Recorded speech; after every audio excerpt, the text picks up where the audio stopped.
Hello hello, je vous retrouve pour une nouvelle vidéo et du coup ce sera aussi un 7 jours 7 livres. J'ai fait ça pour la première semaine de juin. Là je fais ça pour la première semaine de juillet, on est le 1er juillet donc lundi. Et je me suis dit, j'ai acquéri pas mal de, de romans au mois de juin, même si j'avais dit que je devais me calmer. Et il y en a pas mal qui sont assez courts, donc je me suis dit pourquoi pas faire un 7 jours 7 livres. Surtout que pour le mois de juin ça m'a beaucoup aidé du coup parce que ça m'a un peu dégommé ma palle en fait, parce que 7 jours en 7 livres. 7 livres en 7 jours, ça aide pas mal en fait à lire, surtout qu'en ce moment, comme je vous disais, avec la fin de la grossesse, là je suis à moins d'un mois du terme, c'est vrai que je ne dors plus. J'ai beaucoup de mal à trouver le sommeil et en journée je fais des siestes, donc en fait je lis un peu moins vite. Un peu moins, oui, c'est ça. Et du coup, je me suis dit que faire un 7 jours 7 livres, ça m'aide quand même à dégommer ma palle, même si je lis un peu moins le reste du temps. Du coup, je vais commencer aujourd'hui et j'ai choisi pour ce jour Love at First Book de Jane McKinley, qui est une romance, hein, ça se voit.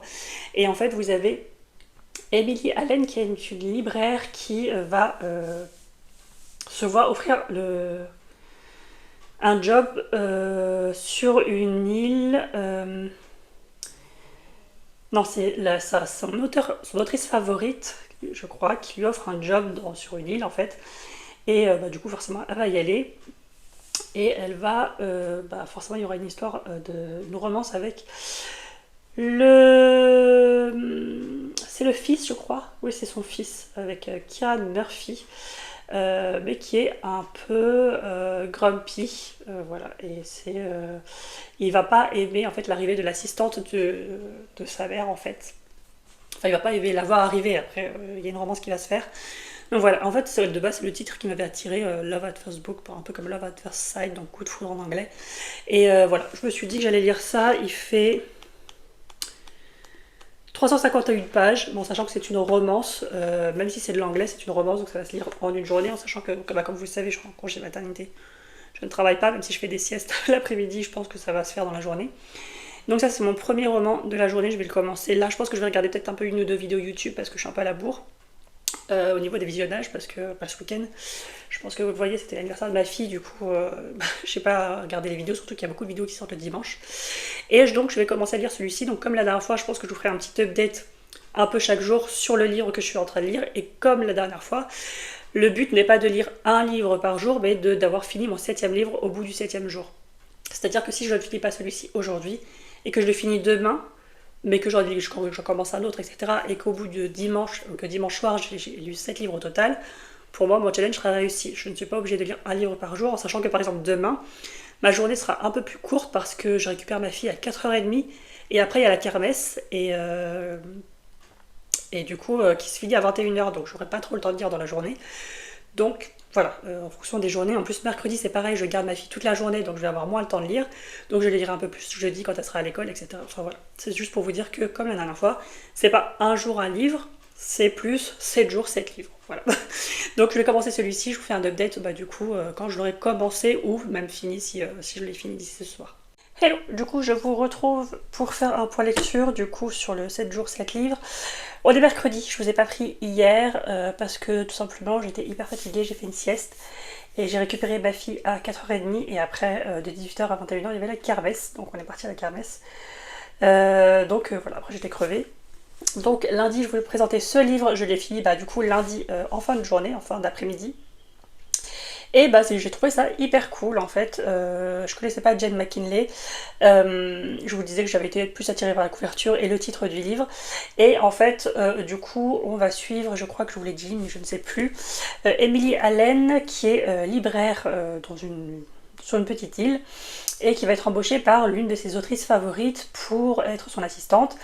Et en fait, quand elle va arriver, elle va être confrontée au fils de cette autrice qui en fait veut pas d'elle clairement auprès de sa mère et qui voulait pas de base embaucher une assistante. Et au fur et à mesure on va découvrir pourquoi il est aussi réticent et on va découvrir des secrets de famille, etc. Donc je pensais pas que ce serait aussi profond entre guillemets, hein, parce que c'est pas si profond que ça non plus, mais on aborde des thèmes assez intéressants, notamment l'anxiété sociale, les abus, enfin les violences sur enfants, le divorce, etc. Et c'est vrai que En lisant la quatrième de couverture, on s'attend pas à trouver des thèmes assez complexes. Et en fait, là, en fait, on voit des traumas. Et en fait, on a des explications au fur et à mesure. Et ça, je m'y attendais vraiment pas. Donc, j'ai beaucoup aimé. Ça m'a rappelé un petit peu Beth O'Leary. Alors, j'avais lu The Flat Share. Je sais plus comment. Il est sorti en français. En fait, c'est une femme et un homme qui pour des raisons d'argent, partagent un même toit, mais en gros, lui, il y vit que le jour et elle que la nuit parce qu'ils ont des emplois du temps un peu différents. Et en fait, de base, je ne savais pas, mais en fait, on aborde aussi des thèmes comme la violence domestique, etc. Et donc ça, j'aime bien en fait quand vous avez des romances, mais qui abordent quand même des thèmes un peu spécifiques comme ça.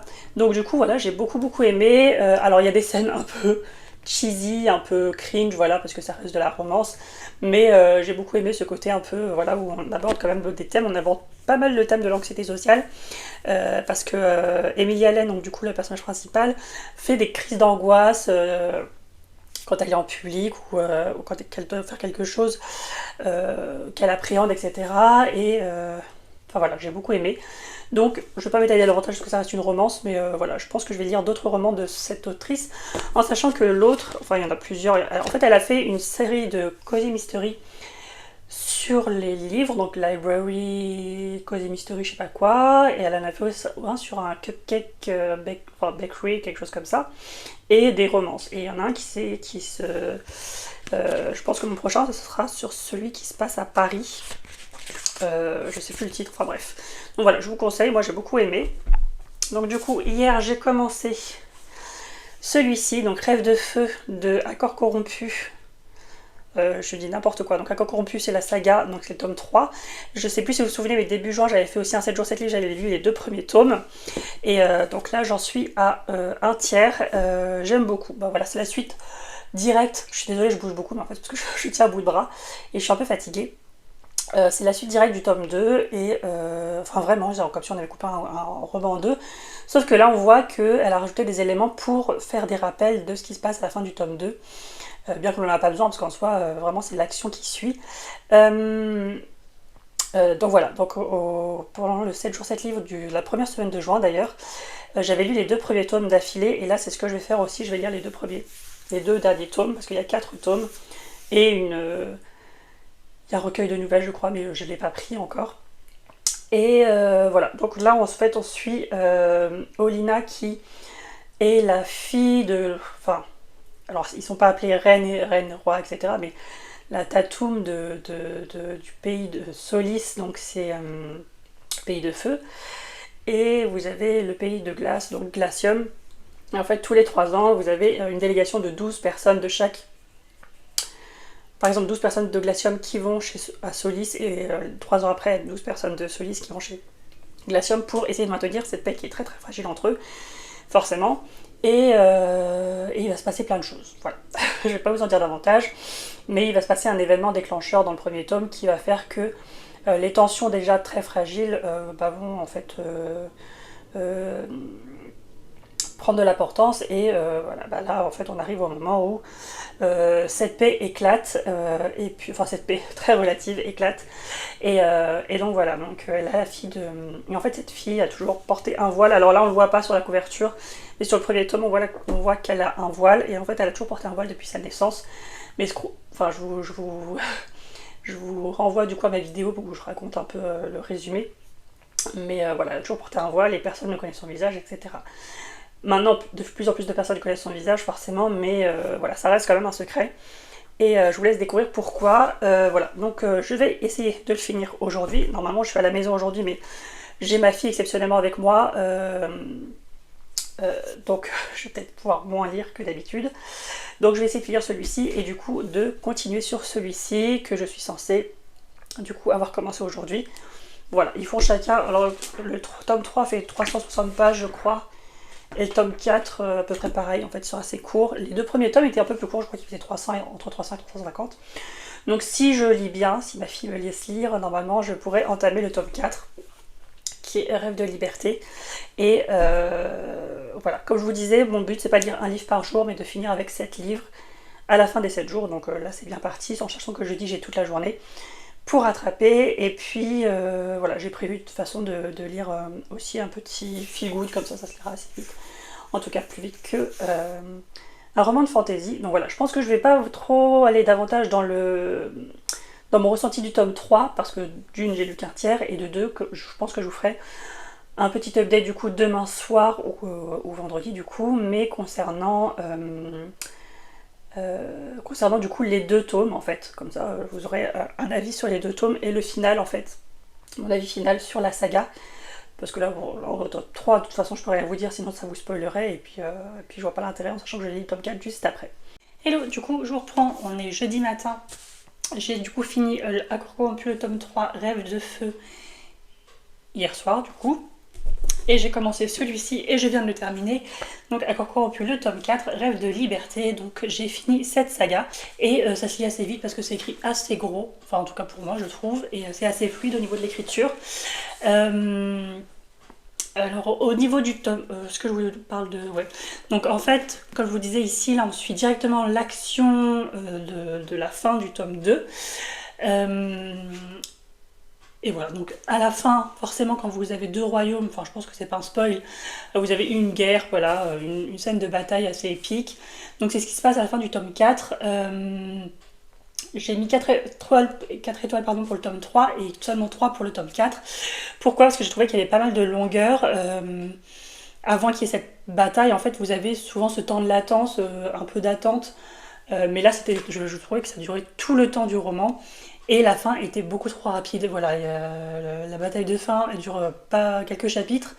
Et surtout, la résolution, elle dure un chapitre à peine. Et ça, j'ai trouvé ça vraiment trop bâclé, trop rapide. Parce que j'aurais voulu... Enfin, on passe quand même 4 tomes à se dire, bah en fait... on attend la résolution, mais en fait, c'est une confrontation en fait, entre deux personnages.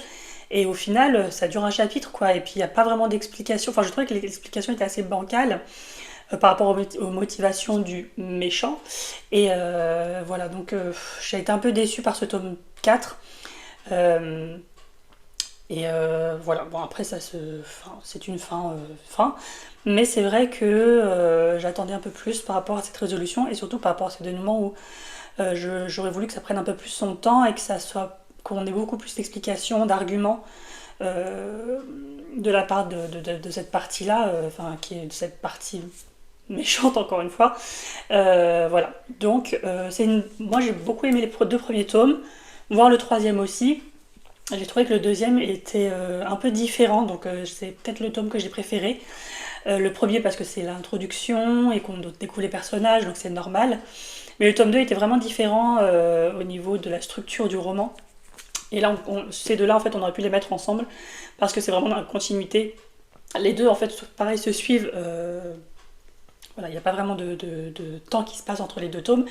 Mais voilà, on aurait pu les mettre dans les deux dans le sens où c'est la construction reste la même dans le temps entre les deux tomes. Voilà, donc moi, c'est une saga que j'aime beaucoup. Kelly Sinclair, je ne connaissais pas du tout. J'ai vu qu'elle avait fait beaucoup d'autres sagas. Je crois que d'autres fantasy et d'autres aussi de Bitlit, donc je vais essayer, notamment chez Bookmark, je vais essayer de voir. J'ai vu notamment qu'il y avait une série avec des vampires. Je vais peut-être essayer de voir ce que ça donne, mais voilà, en tout cas l'écriture, enfin la traduction, j'allais dire l'écriture, est très fluide, ça se lit hyper bien. Voilà, j'ai juste un petit bémol, moi je trouve, pour le dernier tome en fait, où la conclusion est un peu trop rapide. Et donc du coup j'ai lu 3 romans.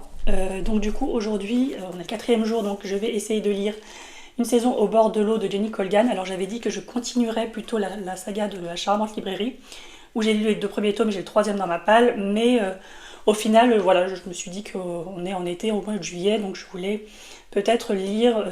Enfin, l'autre aussi, la couverture fait très estivale, mais c'est vrai qu'une saison au bord de l'eau, c'est typiquement, voilà... une lecture, et puis je pense que je le finirai dans la journée, alors que celui-là il est un peu plus long que les autres, il fait quand même 460 pages, mais voilà, je pense que là, en ayant la matinée, l'après-midi, la soirée, je pense que je peux le finir dans la journée, et comme ça, vendredi, samedi, dimanche, il me restera 3 à lire, en sachant que ce week-end on fait pas grand-chose, voilà, il me reste 2 semaines et 5 jours avant la date de mon terme, au niveau de la grossesse, donc je pense qu'on va pas trop bouger à part aller faire les courses. Donc voilà, je pense que j'essaie de lire ça dans la journée. Je pense pas vous reprendre ce soir, je pense plus demain pour vous parler de celui-ci. Et du coup, vous parler de ma prochaine lecture qui sera pour du coup le vendredi. que j'ai déjà choisi. C'est une lecture en VO pour changer, mais il est très court et c'est un titre que je veux lire depuis un moment, que je viens juste d'acheter. Je vous tease un petit peu, mais vous verrez ça de toute façon dans la seconde d'après. Hello, je vous retrouve du coup, on est vendredi matin. Je crois que c'est ça, je sais même plus quand est-ce que je vous ai pris. Donc on est vendredi matin, donc du coup je vais vous parler hier de ce roman du coup que j'ai fini. J'ai fini assez tard dans la soirée, il devait être 23h, quelque chose comme ça, parce que j'ai un peu comaté sur le canapé, j'avoue. Alors c'est du Jenny Colgan, c'est un feel good, c'est plein de bons sentiments, etc. Mais j'ai un peu moins aimé que ces autres séries. Je suis désolée pour la petite antenne là. J'ai un peu moins aimé que ces autres séries. Dans le sens où je me suis un peu moins attachée au personnage. Et j'ai trouvé l'histoire un peu moins intéressante dans le sens où j'ai trouvé qu'il y avait un peu moins de thématiques qui me parlaient en fait. Donc voilà. Je vous disais que dans certains autres, on parle voilà, de deuil, de monoparentalité, etc. Enfin de pas mal de choses.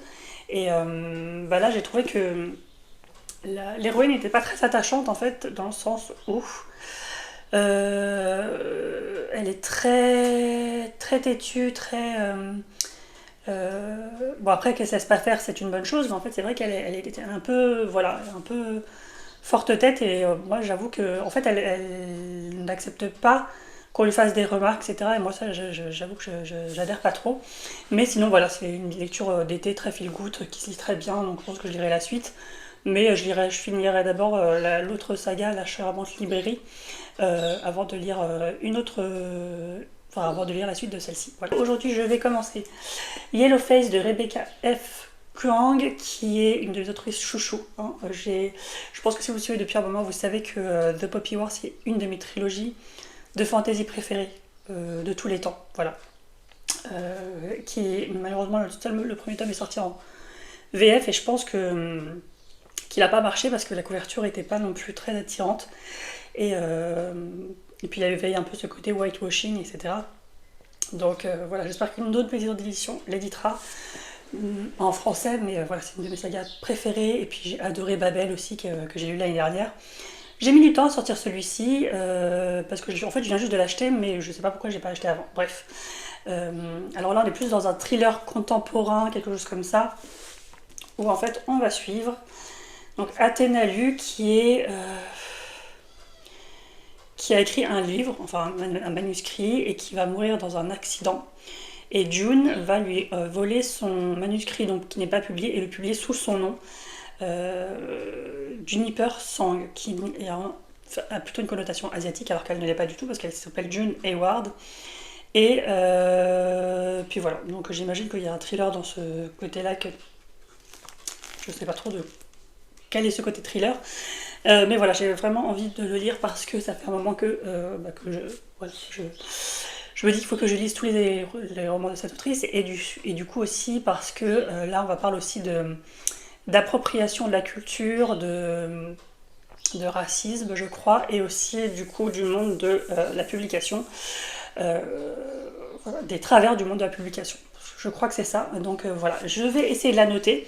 Parce que comme je vous disais la dernière fois, j'ai annoté mon premier livre, donc c'est Chains of the Earth de David Milling, c'est le 3e tome d'une trilogie que j'ai adoré et dont j'avais un coup de cœur pour les 2 premiers tomes. Et là, je me suis dit, il n'est pas très long, il fait 319 pages, c'est écrit assez aéré, enfin, en tout cas pour moi, même si c'est de l'anglais, puisque ça reste quand même un contemporain, même si c'est un thriller, ça reste quand même un contemporain, et donc ça va se lire assez vite.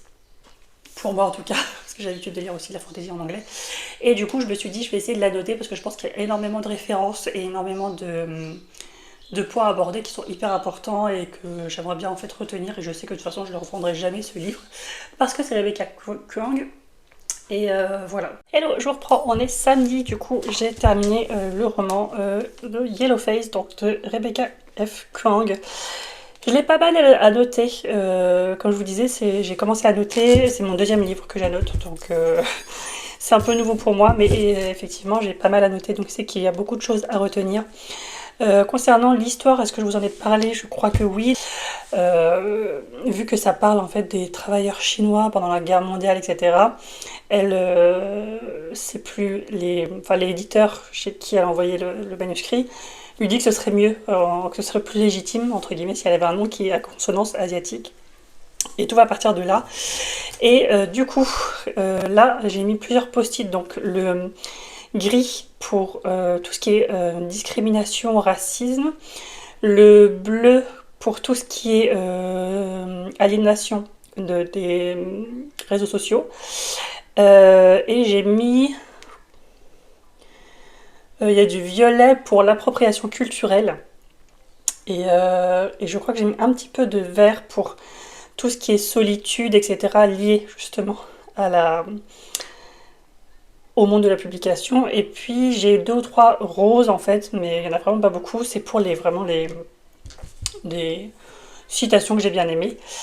Et voilà, moi j'ai adoré tout simplement parce que déjà de base, vous le savez, j'ai lu la trilogie de Poppy War, j'ai lu Babel et voilà, ces lectures ont été... Enfin, The Poppy War c'est l'une de mes fantasy préférées, Babel j'ai adoré, même si ça n'a absolument rien à voir. Et là c'est pareil parce qu'on est plus dans un thriller contemporain qui dénonce pas mal de choses, donc notamment l'appropriation culturelle, par rapport aux auteurs qui ne sont pas forcément légitimes. Vous avez du coup tout ce qui c'est un peu rattaché, mais racisme du coup, et la discrimination, qu'elle soit positive ou négative, parce que là en fait on parle déjà de discrimination négative, mais aussi de discrimination positive dans le sens où pour une même chose, les éditeurs préféreront du coup des personnes en fait racisées plutôt qu'une personne blanche entre guillemets pour raconter la même histoire. Euh, donc voilà, enfin vous avez pas mal de choses à ce niveau-là et aussi l'appropriation culturelle forcément parce que Juniper est blanche en fait, elle n'a aucune origine et elle s'est appropriée en fait l'histoire de tout un pays, de toute une culture. Euh, voilà, même si elle se justifie en disant qu'elle a fait beaucoup de recherches, etc., et ce qui est vrai, parce que du coup, comme elle n'y connaissait rien, elle a quand même fait des recherches pour légitimer son, son travail, enfin en tout cas le manuscrit qu'elle a volé. Et en plus, à chaque fois qu'on lui pose des questions par rapport à ça, à la guerre mondiale, les travailleurs, etc., elle a réponse à tout, donc en fait, elle a pas mal fait de recherches, mais est-ce que ça légitime son... Est-ce que ça la légitime par rapport au fait qu'elle est blanche et qu'elle n'est pas d'origine chinoise, enfin voilà. Et du coup, dans le sens inverse, enfin, pour ses arguments à elle, c'est qu'en fait, elle se demande est-ce qu'un autre auteur a le droit, par exemple, enfin, un autre auteur racisé, par exemple asiatique, a le droit de parler d'un protagoniste noir, de l'esclavage, etc. Est-ce que dans le sens inverse, ça marche aussi? Ce côté appropriation culturelle, racisme et tout, c'est ce qu'on lui reproche. Donc c'est ce qu'il appelle aussi racisme inversé et voilà. Enfin plein de questions comme ça qui sont hyper intéressantes. Et bien sûr ça dénonce aussi les réseaux sociaux. Donc en fait, parce que forcément dans ce roman on va parler pas mal de réseaux sociaux. C'est ce qui marche en fait dans le monde de la publication, hein, vous le savez, on est tous sur les réseaux en ce moment. Bookstagram, Booktube, etc. Et du coup, l'impact en fait que ça a sur la publication, il suffit euh, d'un tweet ou d'un commentaire pour tout faire basculer, et parce que c'est relayé, c'est amplifié, modifié, etc. Et vous avez aussi toute cette partie, du coup, il parle aussi de Goodreads, etc. Donc en fait, dès qu'il y a un commentaire haineux, du coup, les gens vont se pencher dessus plus que quand... Alors que, par exemple, s'il y a 10 000 commentaires positifs et un seul négatif, on va beaucoup se pencher sur le commentaire négatif. Et du coup, je vous trouve à peu près là peut-être. Et aussi, on va parler aussi du monde forcément de la publication, avec les travers, la pression, les délais. Enfin là, on parle beaucoup, par exemple, à un moment donné, des délais pour rendre le manuscrit et toutes les modifications qu'ils veulent faire en fait. Par exemple, dans le manuscrit du coup que Juniper donne, ils vont dire non, ce serait mieux de mettre ça à la place de ça, ce serait mieux. Et en fait, au fur et à mesure, le manuscrit va se transformer un peu en white saviorisme. White savior. Enfin bref, en gros, les sauveurs blancs. Alors que dans le cadre de la guerre mondiale, en fait, c'est pas du tout le cas. Par exemple, en fait, quand il y a des missionnaires blancs qui vont un peu maltraiter les Chinois, bah, ils vont dire non, on va remplacer, on va mettre un Chinois et un blanc qui maltraitent en fait. Enfin, ils essayent un peu de minimiser, on va dire, le côté blanc euh, pour un peu. Oui, le white saviorisme, je crois que ça s'appelle comme ça. Enfin bref. Et donc en fait, Juniper, comme elle va tout prix être publiée, bah, elle va tout changer et du coup ça va se changer.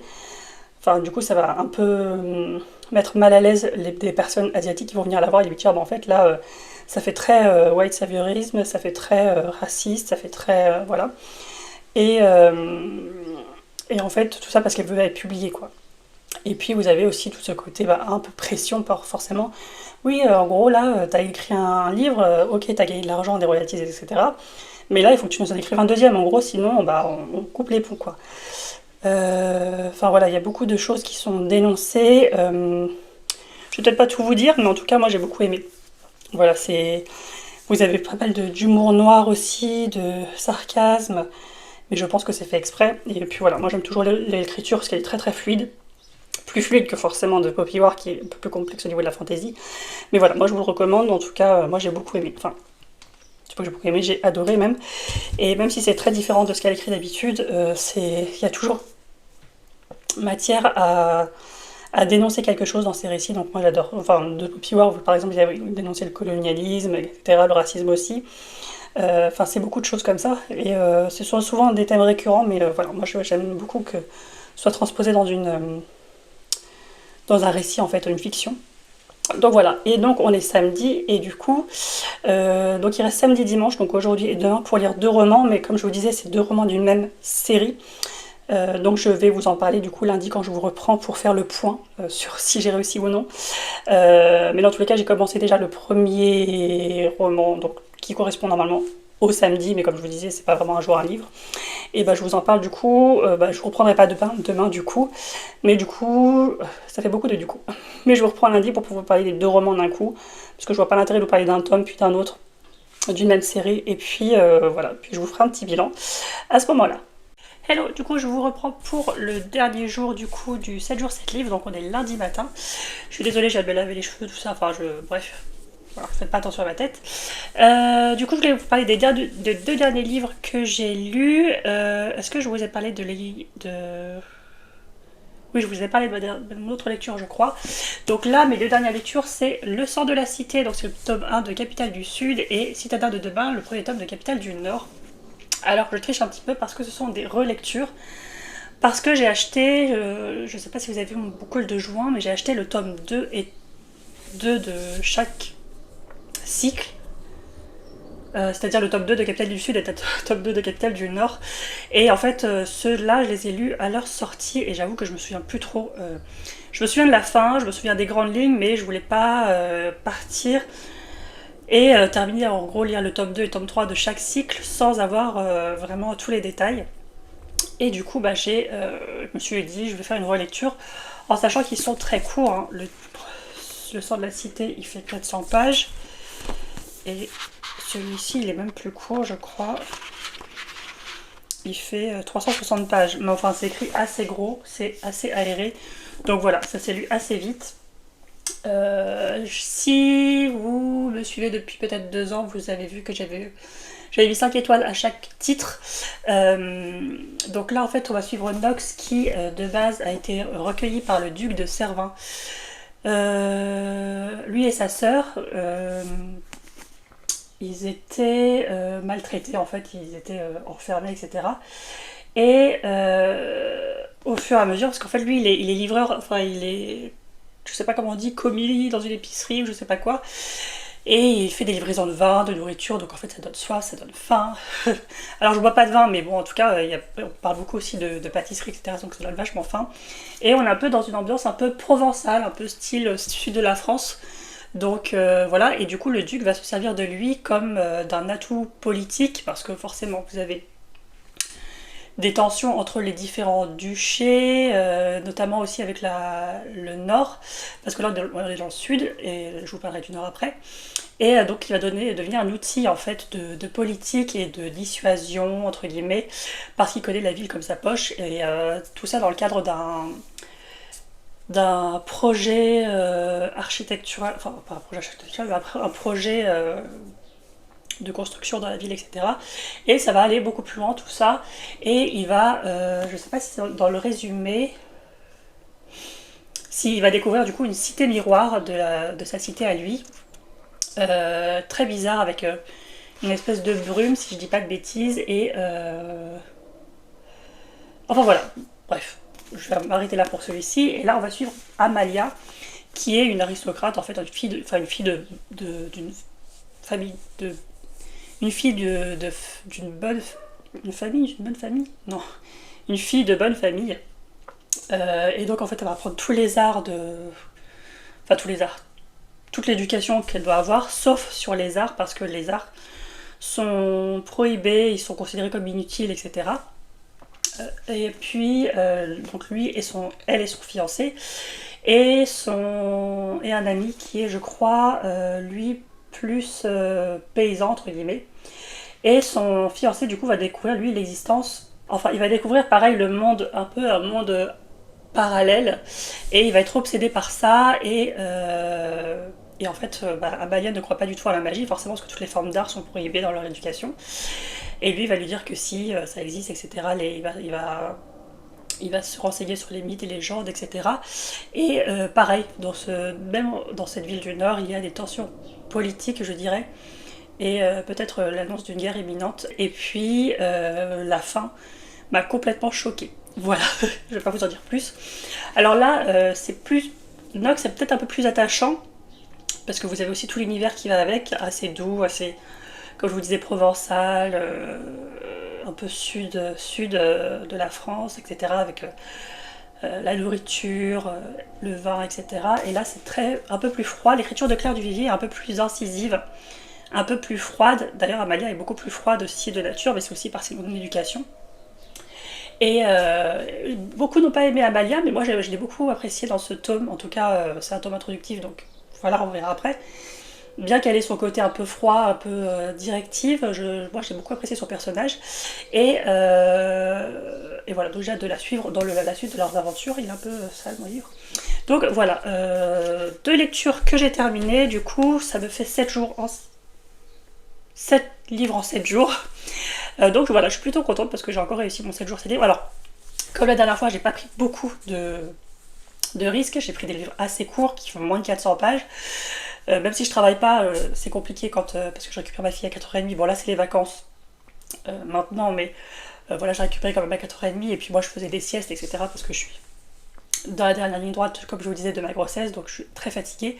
Et donc voilà, je pense que j'aurais pas pu lire 600 pages, même si, enfin, peut-être sans faire de sieste ou quoi, mais bon, voilà, je préfère privilégier quand même ma santé. Donc voilà, sur ce, n'hésitez pas à me dire si vous avez lu ces livres, s'ils vous tentent, s'ils sont dans votre wishlist. Ceux-là, du coup, normalement, je lis le tome 2 au mois d'août. Oui, parce qu'on est début juillet. Donc au mois d'août. Et puis, je vous en parle de toute façon dans un vlog, si j'y arrive. Tout dépend de bébé. Et puis moi, je vous retrouve probablement pour la vidéo Mid-Year Freak Out Book Tag que je vais filmer juste après. Donc si vous voyez que j'ai la même tenue, c'est normal. Voilà, sur ce, je vous laisse et je vous souhaite une belle journée.